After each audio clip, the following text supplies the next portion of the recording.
Let's check. Let's rotate here. Which one do you want to talk about, everybody? Which one, Jen? 3A. 3A? Okay.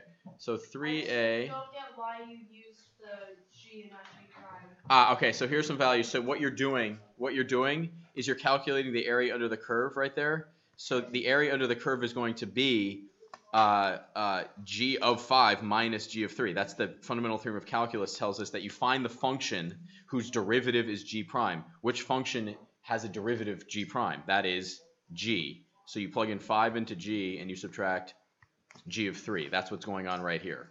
You're reading what's going on in the chart. So you need to find the function whose derivative is G prime. Which function's derivative is G prime? Well, that's just G.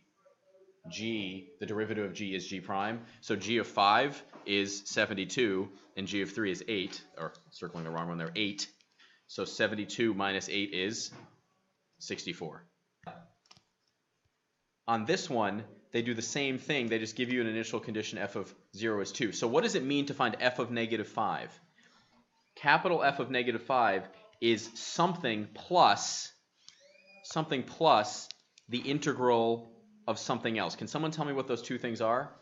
F of negative 5. So capital F of negative 5 is something plus the integral of something else. What goes out front? What goes out front? We've done this many times. We did this a bunch yesterday and the day before. What goes first? F of, yes, the lowercase f of x dx. We don't like seeing 0 to negative 5 though, right? Because we don't like scanning from right to left. So what do we change it to, Jen? So what do we end up with? We end up with f of 0 minus negative 5 to 0 of f of x dx. If you flip the limits of integration, we talked about this yesterday, if you change them, what do you do with the integral? You make it negative. So now you just need to know this one right here. We know what this is. What is this? The problem tells us what that is. What is that? That is 2. So that's 2. Yay. We need to know what the area under the curve is from negative 5 to 0. So we go look over here. What is the area under the curve from negative 5 to 0? You add all that up from negative 5 to 0. What do you get? From negative 5 to 0, what does it sum to? Where the 4 comes from right there. Once you get this 4, it's really nice because the rest just falls into place. If you're going now to negative 4, you don't have to do all that work out again. You have to look at this and go, when you go from negative 5 to 4, how much area do you add when you go from negative 5 to 4? Look at negative 5 to 4 and tell me how much area you add. Which color is that? What? Nope. From negative 5 to 4, which triangle's area? What color? The blue triangles. Everybody see the blue triangle right there? So how much area do you add when you go from negative 5 to 4? Negative 4, I mean. 1.5. So what do you add? What do you add to 4? You add what?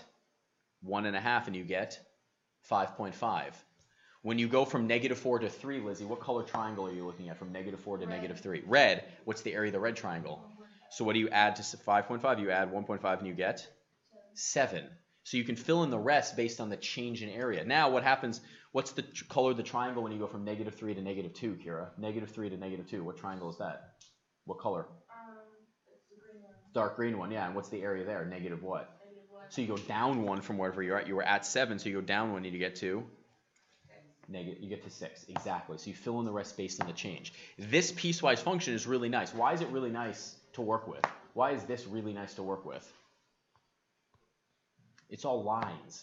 So all the areas are what? Triangles and rectangles. Can you find the exact area of triangles and rectangles? Absolutely.